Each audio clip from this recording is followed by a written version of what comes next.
আসসালামু আলাইকুম। ঘরোয়া রান্নাঘরে আজ আমি আপনাদেরকে খাসির পায়া দিয়ে হালিম রান্না করে দেখাবো।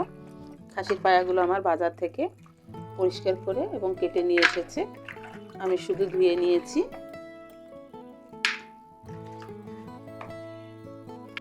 আমি প্যাকেট মশলা দিয়ে নিচ্ছি, বাড়ির কোনো মশলার প্রয়োজন নেই। বাড়িতে শুধু আমরা তেল আর পেঁয়াজটা দিয়ে নিব। আমি সামান্য পরিমাণ তেল দিয়ে নিচ্ছি, যতটুকু প্রয়োজন রান্না করতে। আমি পেঁয়াজ কুচি দিয়ে নিচ্ছি পরিমাণ মতো। আমি এখানে 8টা খাসির পা নিয়েছি, আপনারা সেই আন্দাজে মশলাগুলো দিয়ে নেবেন।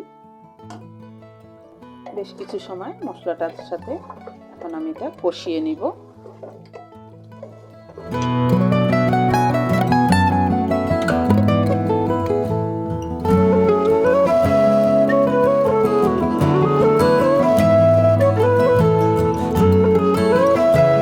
আমি 2 কাপ ফুটন্ত গরম পানি নিয়েছি। প্যাকেটের ডালগুলো আমি এখন পানির ভিতরে ভিজিয়ে রাখবো রান্না করার আগ মুহূর্ত পর্যন্ত।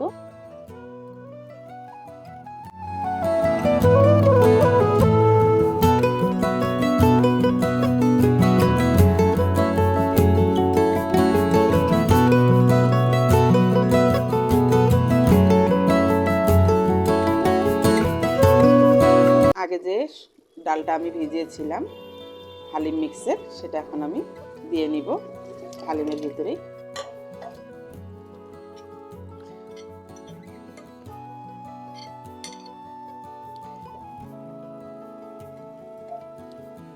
এখানে আরেকটু পানির প্রয়োজন আছে, তাই আমি কিছু পানি দিয়ে নিচ্ছি।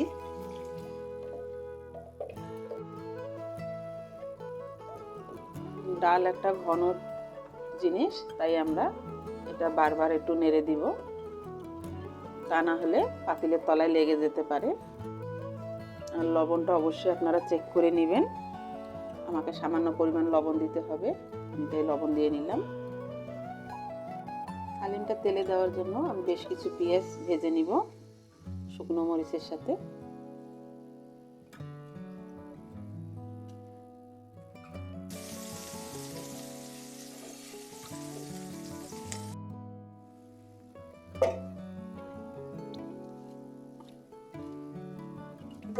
পেঁয়াজ বেরেস্তা এবং শুকনো মরিচগুলো হালিমের ভিতরে দিয়ে নিচ্ছি, এতে করে খুব সুন্দর একটা ঘ্রাণ আসে।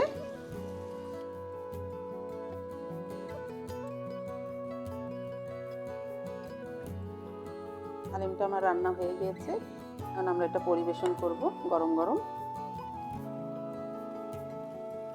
আমি সামান্য পরিমাণ ধনিয়া পাতা কুচি দিয়ে নিব, কিছু শসা কুচি, কিছু আদা কুচি দিয়ে নিচ্ছি এবং লেবুর রসটা দিয়ে নিব আমরা। দিয়ে এটা আমরা পরিবেশন করব।